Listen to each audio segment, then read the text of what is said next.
This conference will now be recorded. Thank you. Well, good morning from Geneva, Illinois and suburban Chicago, and welcome to the June Leasing Council call. We're grateful to Julian Benuelos from SVN Corporate. He's running our backstage component. Can jump in to help us out if there's any technical issues. The call is being recorded, so you can listen later or pass it on to others in your office. Our goal is to use the SVN culture of collaboration to share best practices for leasing, strengthen leasing resources within the company, and improve services to our tenant and landlord clients. We're hoping this call today has some good discussion, so feel free to jump in with questions or comments if you wish. In order to make that process work, you'll have to unmute yourself to speak. If you're doing it from your computer, there's a little microphone button. If it's red, you can make it green. And then afterwards, mute it again when you're done so we don't have distractions like dogs, babies, sirens, etc.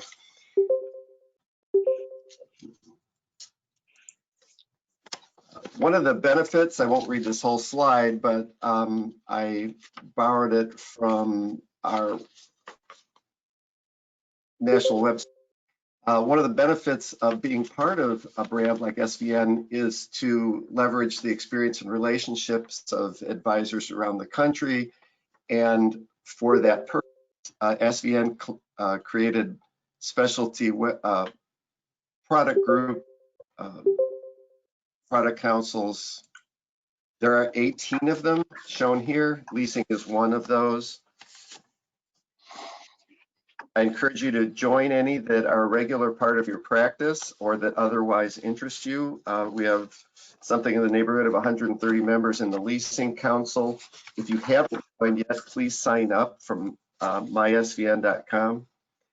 In the dashboard, there's a collaboration center. Got the leasing icon, and do the same for other topics that interest you. This way you can receive our leasing related communication. And if you have something you want to share with others between calls, use leasing@svn.com. That'll go out to everyone who's signed up and automatically appears a post on the Leasing Council Communication Hub.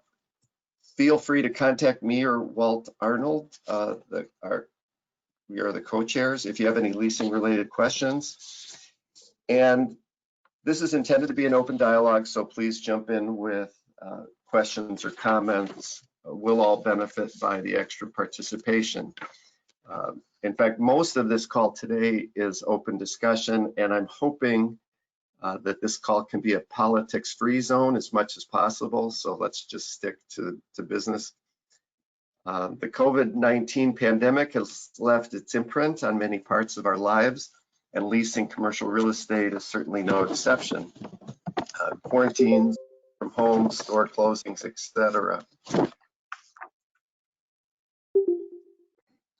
Here's our agenda for today. So we'll start out with the impact of the COVID-19 shutdowns on landlords and tenants. And Walt, what are your major impressions of the shutdown that it's had on leasing? Thanks, Neil. Walt Arnold in Albuquerque. I have 12 brokers in my office and also property management. We sell, lease, and manage office, industrial, retail, multifamily investments. And I think one of the biggest impacts that I've seen, it's interesting, Neil, how it plays out, because each sector of retail, especially retail, industrial, and office, have all been impacted significantly, but some more than others. And obviously, it's interesting to see what's happening on the retail side, which has really been devastated as far as closures, mass closures. In New Mexico, the malls are still closed, and retailers are still only at 25% to open. Restaurants are now moving towards 50%, and hopefully by July 1st, we'll see some changes in that. But the biggest impact has been on the retail, and even on the properties we manage. Dealing with tenants, we've seen that a lot of the times our tenants were just paying, they're just paying their triple nets Some tenants are paying what they can pay. We've gone out and talked to them and see what can they do to kind of get through it. You know, obviously a lot of them were encouraging, have gotten the PPP, the payroll protection plan, and that's assisted them some. But it's interesting as you look through the different product types. You know, we look at industrial. Industrial remains strong. You know, it's obviously a industrial space or essential businesses, and those businesses have remained strong and continue to pay rent, and not a lot of real challenges in the industrial market that we've seen, other than, you know, obviously they have to do the things necessary and abide by all the COVID parameters that we currently have. I think offices, to me, is an interesting one because people basically in office buildings have gone home and are not working, or very limited staffs in a lot of buildings. It's interesting driving around and just, you know, there's no cars at office buildings, but our collection of rents from office tenants has been actually pretty good. And we've had very few office tenants that have actually come to us and said, hey, we need some modifications for COVID-19. Now, I think that might continue to, we might see some more in the future, but to me, the thing about COVID is interesting how each product type has been traded differently on the leasing front. You know, retail has been impacted significantly, industrial very little, and then office kind of in the middle. Even though people are going to the office buildings, they are still paying their rent. And what we are seeing is when a lot of things with tenants, I think if the opportunity for us as brokers is to contact the tenants, whatever mix you're in, retail, office, or industrial, and see. I mean, this is a great time to be an advisor and to really help people move forward in their lease. And also maybe there's a chance to gain some free rent, to have some minimized or reduced rent, and then maybe extend the lease on the back end or renegotiate the lease for the tenants that you're working with. On the landlord side, we are still showing spaces. Obviously, we're showing spaces a little differently, but I think it's important that it is interesting to me that there are tenants still out in the market. Tenants are still looking for space, and we're dealing with them. I do think it has slowed down a little bit, but I think we're still moving forward, and people are still continuing to look at spaces. Some people have been put on hold a little bit, but overall,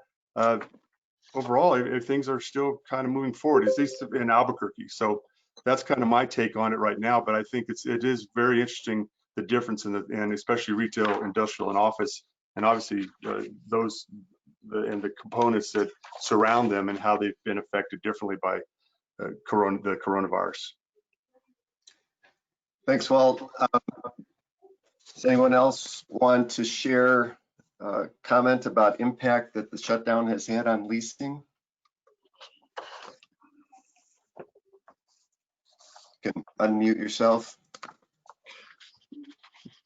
Neil, one more thing I would like to add. If you go to my.svn.com, we have a lot of the product councils have created their own COVID-19 impact statements, and they're all available for everybody to kind of go. And it gives a really good synopsis. Ryan Embry did one, Deanna Zimmerman for retail, Tommy Joe did one, and Lynch and Reno did one for industrial, and then Al Lindemann and Jeff Albee did one for office, and it does kind of succinctly lay out each product type. So that's a good resource, and there's many other resources on that for COVID-19, the impact of that in different real estate sectors. Thank you.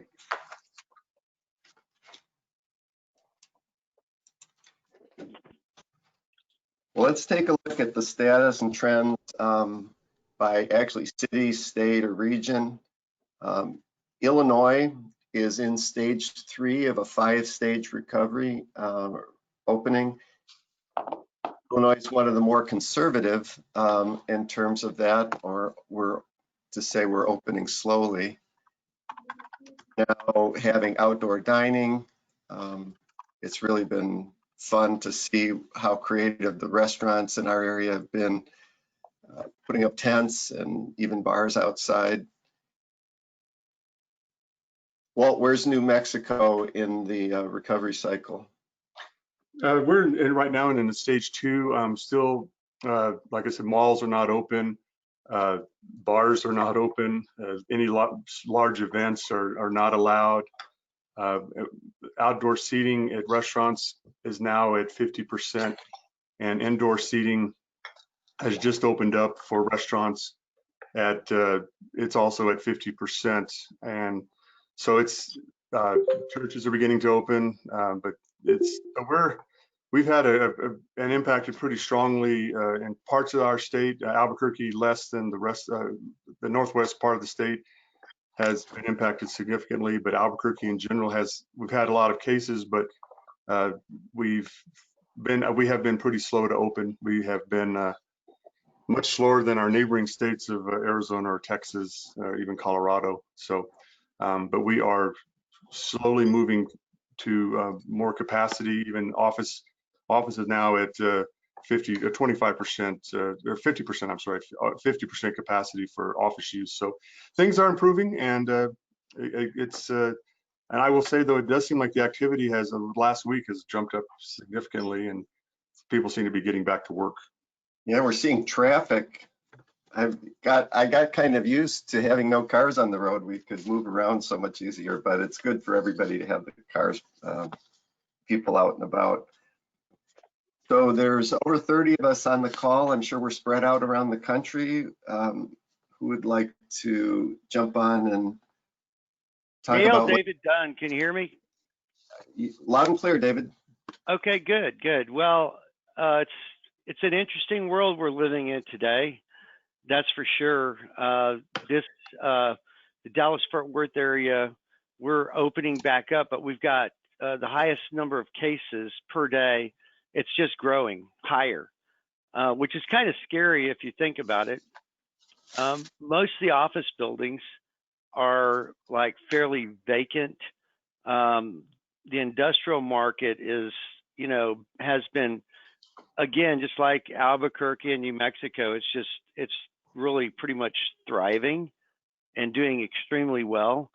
I've had some of my tenants that I work with asking for rent forgiveness, and I've been basically, the payroll protection plan. I gave them all the links, put it all together for them, what you need to do, and sent it out to all of them. And a lot of them have gotten that, the money from that, which is a big, really helps a lot through this. But I'm wondering where we're going with this and how long the office sector is going to be, vacant. And even with Texas opening up, our restaurants are open, our gyms are open, and I believe they just opened up the malls. But it's really kind of difficult to maneuver. But what's really strange, and I don't understand, is that I've done like 5 leases in the last 2 weeks on properties that have been sitting for a while. I can't really put my finger on it, but these are leases and properties that I actually own. And I'm doing some other industrial leases too. So people are moving forward, and not just held up in their house. I think they're kind of tired of it. And so I think they're getting out there in our market. They seem to be getting out there and working on, trying to open back up, trying to do things, in Dallas-Fort Worth, third-party logistic providers, national retailers, and consumer packaged good firms are looking real hard because we're a critical hub for distribution networks. And like in the past 12 months, we've had a lot of large leases signed that are 500,000 square foot or greater, and we have the most construction going on right now in the nation. And I just heard from a Bank of America, a friend of mine that does lending. He said that they have completely stopped funding any construction loans, which is kind of interesting. But we had Zume, Z-U-M-E, Inc. They leased 1,044,000 square feet. We have Callaway Golf leased 810,900 square feet in Alliance, which is our North Airport for freight airport. And then Amazon leased 1 million square feet at the DFW Commerce Center on the south side of DFW International Airport. And then also in May, Amazon opened their first new fulfillment center in Texas since the coronavirus outbreak and launched a hiring spree of 1,500 full-time employees. That's kind of interesting. And the 855 square foot facility is in Oak Cliff, which is South Dallas, and it was developed by Hillwood. So there's big leases going on. There's small leases going on. We've got a bunch of vacant spaces, but all in all, I think that we are moving towards recovery, and we need to get a vaccine or something, because I think a lot of people I think Dallas County now, it requires a mask. It's mandatory. Fort Worth's not. Most grocery stores like Costco, you have to wear a mask and they will not let you in without one.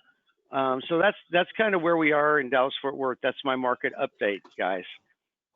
David, where those offices that are yours that you leased, are those suburban or in the city? They're right in the middle of the city. If you had crosshairs on a scope and you're looking at Dallas Fort Worth, right in the center of the crosshairs is where Arlington is. It's right in between Dallas and Fort Worth. So it's definitely right in the middle of the metroplex. Got it. All right. Thank you. That's interesting. Anyone else want to jump on? Yeah, this is Courtney Dunn. So also with David. I actually had an interesting experience where I went on a trip recently to New Mexico to scope out some situation. I'm getting married next summer in Santa Fe, so I wanted to check it out. And I saw a drastic difference between the way that things are handled in Dallas versus the way that things are being handled in Santa Fe. And it just really, to me, seemed like people are, in Dallas have become a lot more lax with the requirements, which is why I'm thinking that the cases are going up here. Whereas in New Mexico, if we went into a restaurant, we had to wear our mask until you sat down on the table, and then you could remove it. So that's been interesting just to see the differences on how different areas of the country are handling this, having been just in the Dallas-Fort Worth area and going there. And then in addition to that, I wanted to share an article that I thought was very interesting. It came from the Biz Now, and the title of the article came out on June 10th. It's Hub and Spoke Office Model Gains Traction with CRE Investors.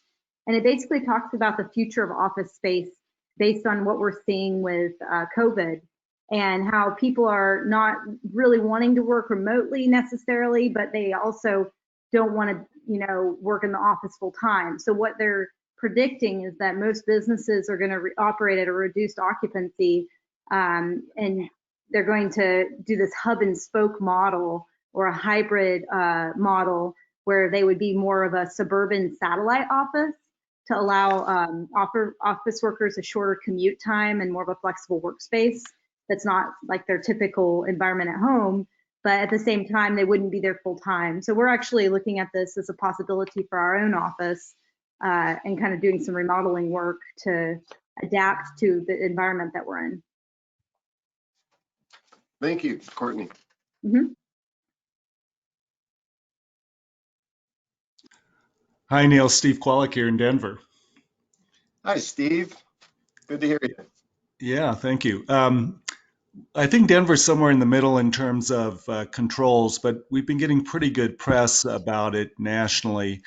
We still have to wear the masks inside, so that is one of our mid-range requirements, I guess you could say. What I'm hearing is office rents are probably down 10%, and retail rents are asking rents or effective strike rents are probably down 20%. Now, the research companies, CoStar, et cetera, haven't quite caught up with recent deals, so some of that is just heard on the street. But definitely in the short run, deals are being cut, and some free rent is being thrown in to get people through the COVID sequestering period and into the new period. So you're starting to see deals that give maybe free rent until September, for example. The other thing we're watching closely is sublet space. That's starting to be making more than just a blip on the map. We now have over 1 million square feet of sublet downtown, and some of that had to do with the energy industry, also with the price of oil going down. And I think probably the silver lining for Denver was that we were in really good shape to start with. Employment was basically nil. And now we're hearing conversely, some companies that wanted to come into Denver that were waiting because they didn't think they could hire their workforce, ironically, might now be considering coming in because there might be some workforce available or workforce that might be willing to switch over to them after this time that has been in flux. So Yeah, who knows? There that's could be a really silver lining to all of it in our case. thanks. Any other areas of the country? Northwest, Northeast, Southeast?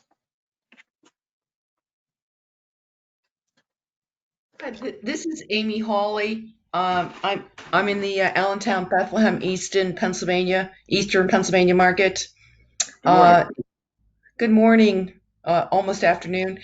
Yeah. We still have a tight market for industrial space, and we've had a significant uptick in the demand for short-term space from last mile delivery services, fulfillment services, and logistics. And we continue to have new construction occurring for industrial space. Yeah, interesting. Our retail vacancy is approaching 35%. So that's been pretty decimated with the closures of the national chains like JCPenney, Sears, Kmart, and others. Office market is about 18% vacancy rate in our market.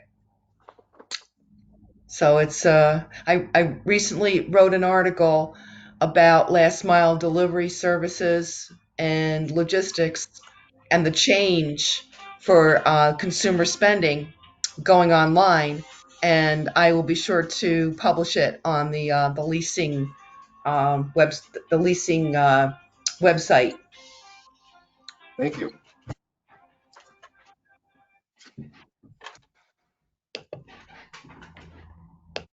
All right. Last call for regional issues. I'll move on to the product types. So we've been touching on some of these. I know for myself, during March through May, office leasing was about the only type we're doing. We do office, retail, and industrial. And some of the spaces that I'd had, similar to what David said, sitting for a long time vacant, we're getting picked up, different sizes. We're in a suburban market an hour west of downtown Chicago, so it's a little different. One of the things I had heard early on was everybody was expecting real change when people got used to working from home and liking it, that the demand for office space would be less. I think the trend that was identified where it would be kind of a mix, people would have more freedom to work from home, but still have the demand for offices. One of the upticks was the suburban one-story offices were becoming more appealing to people so that they, A, didn't have to commute on a train, and B, ride elevators with other people. Now, that might shift as we get fixes for some of the virus issues. But I think there will be, the suburbs are going to benefit by some of the terms here. The other thing was rather than needing less space, one webinar I sat in on probably back in April was talking about the central downtowns, high-rise, and some of the really large tenants, multi-floor, high-rise type office tenants, were actually adding floors so that they could spread their people out. They weren't going to be laying people off, so they needed more space to be able to spread people out after what has been years of consolidating people into very close quarters in an office. Did run across something from CoStar, and I have to give a disclaimer, I'm not a big fan of CoStar in general, but this was a good chart. This is the whole Chicago region and leasing, and each of the bars is showing an individual month from January of 2017 to the spring. And you can see what happened there, March, April, and May.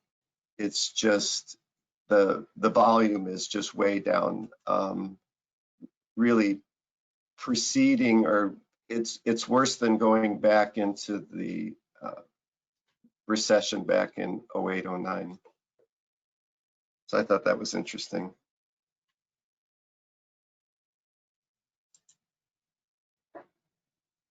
Who else would like to comment on office leasing, including any specific case study stories you have that illustrate the trends, your own experiences with tenants or landlords?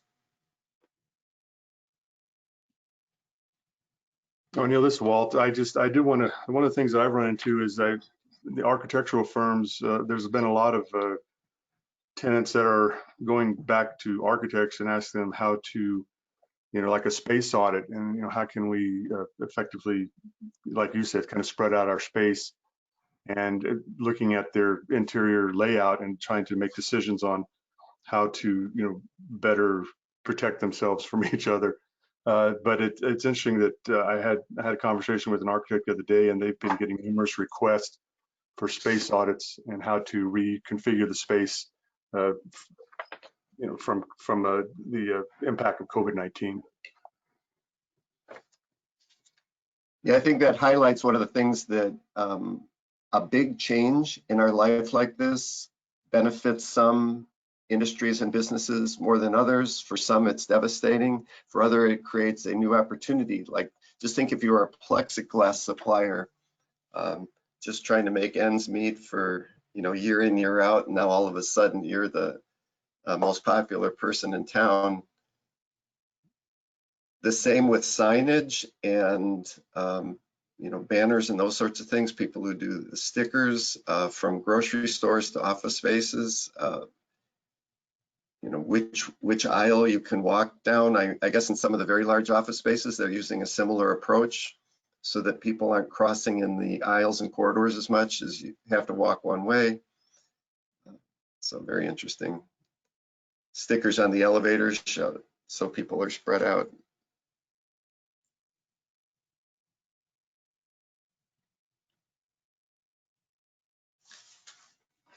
Okay, we can move on to retail.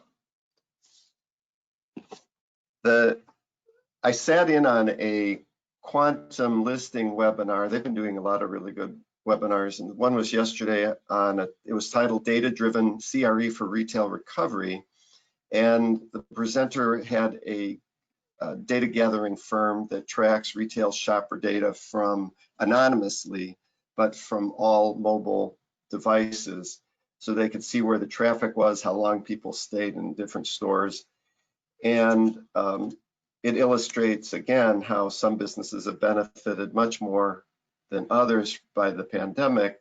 One of the examples was, everybody's aware that grocery store business picked up dramatically, but he was able to illustrate how the full service grocers were doing much better than some of the boutique stores like a Trader Joe's, because it let the shopper make less trips. They were able to get all their shopping done with one stop. which is more appealing and, in the way we're trying to live our lives right now.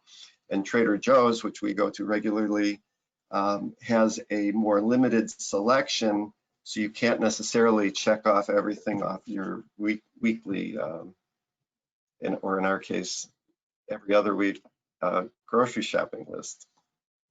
Another example was home improvement. And in the early weeks of the shutdown, Lowe's, home improvement stores were doing really well. Lowe's, which focuses on the weekend warrior, do-it-yourself type, was really, really strong at the beginning. But then as businesses started opening up and contractors were starting to go back to work, Home Depot, it tipped in favor of Home Depot, which focuses a lot on the requirements of contractors. What's anyone else seeing with retail trends?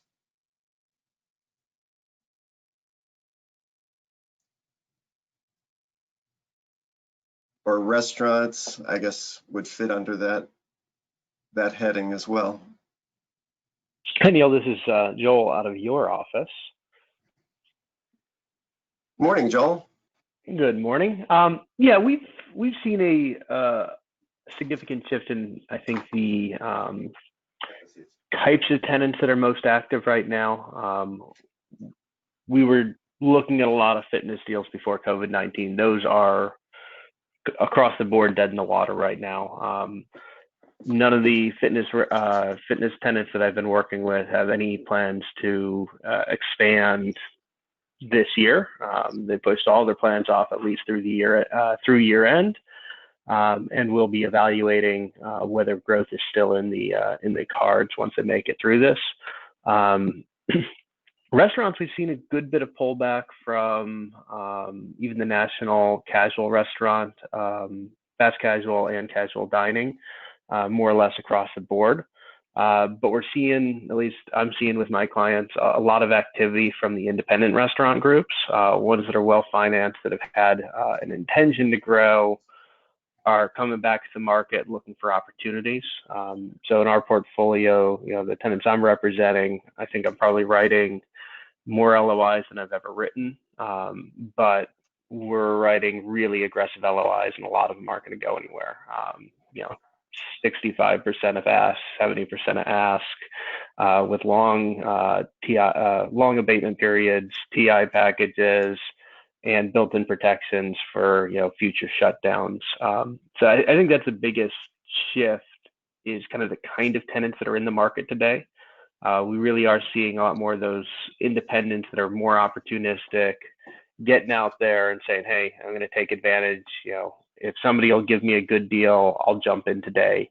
But a lot less activity, at least in the markets I'm working, from the typical players, the national retail brands that are, have a real growth strategy in place. Those seem to be putting a pause on things and waiting to see how things are going to progress before they really push hard again. So Joel, you're an exclusive tenant rep for a restaurant chain nationwide. What are you seeing with their plans? We are pushing into a few new markets right now. We're moving into Florida, a couple of sub-markets within Orlando that we wanted to enter for the last couple of years, but just couldn't find the real estate. This is creating some opportunities. So we're looking to take advantage of some of the closures and some of the vacancies and new developments, lack of competition from other tenants, and try and find our way into some markets that, for the most part, we simply couldn't afford. We're hoping that this is going to translate into an ability to do deals where we're comfortable. Same goes for Virginia, kind of the eastern portion of Virginia, outside of DC. We're looking at the same thing. It's a market we've looked at for a while, but weren't ready to pull the trigger on just because the economics there. So I think from a national strategy for a couple of these tenants, we're looking for this to be an opportunity to let us enter some markets that we wanted to enter, but didn't feel comfortable with the economics. And those are all fast casual brands. We've tightened our square footages a little bit. We're not doing as large of footprints. We're paying a lot more attention to what the outdoor dining landscape looks like. And that's been a growing piece, that's been weighing heavier on decision making going back, probably 12 months or so, as we started looking at ways to better utilize outdoor dining. But this has certainly accelerated those discussions, and like I said, we're putting a lot more impetus on, a lot more importance on what those alternate options are for delivery, for carry out, and for outdoor dining than we had in the past. Thank you. And then the other brands that I rep that are haven't missed a beat are the drive-through brands. And that's across the board. Yeah. Anybody who's been doing a drive-through, it doesn't feel like any of those tenants have skipped a beat through the entire shutdown. Their sales have been strong. A couple of my clients that are in the QSR drive-through space seen a 15-20% increase in terms of year-over-year sales based on projections from last year. If they're drive-through QSR, those deals are getting done. We're competing with other QSR brands for those spaces, and there's really been no slowdown on that part of the retail. I think it's the only part of retail that hasn't slowed down and where the economics really haven't changed at all since the beginning of this. And those drive-throughs have always been a premium, but they'll probably be even more so moving forward. All right, last call on retail comments. All right, the last sector is industrial. Amy made a good comment. I look forward to seeing your article on last mile. Certainly the internet shopping has created an additional demand. I think in sizes of industrial will be doing well in the future. Some of the recovery issues are the same for small inline flex space. Will need some time to come back, but I think the demand is going to remain strong for all types of industrial.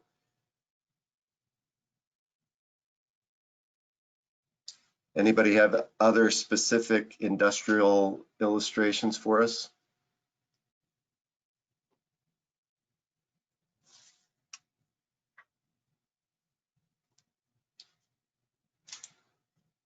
So what do we see for the future? I think a silver lining from my point of view for leasing brokers is that it may mean more inventory. There will, as we've discussed, a lot of retail will be closing for good. Others will be changing their footprint or their approach. Office will be reinventing itself in a number of different ways. And that almost certainly means more inventory and elevating our role as leasing brokers.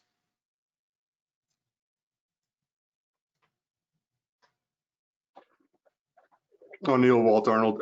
I think also the thing that's important, as us for advisors is just this is a great time for us to really use our knowledge of the market to try to see the trends that are happening in the market, evaluate those, and really help our clients and customers, landlords, and tenants to make the right decisions in the market.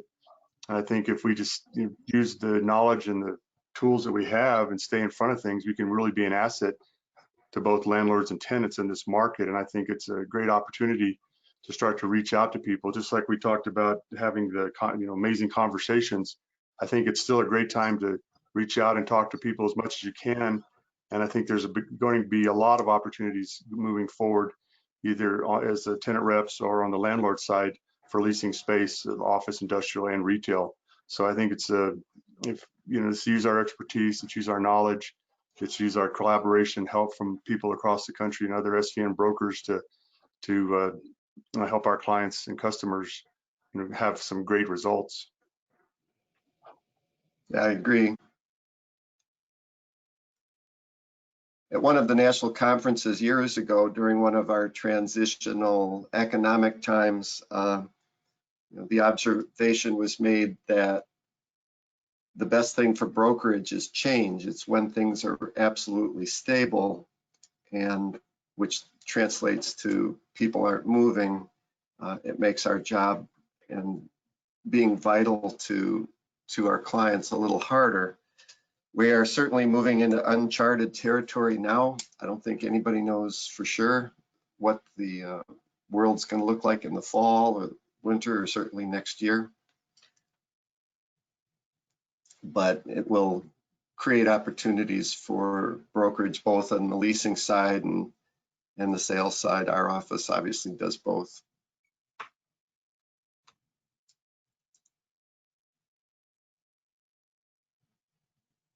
I'd like to open it up to any other topics or questions that people have.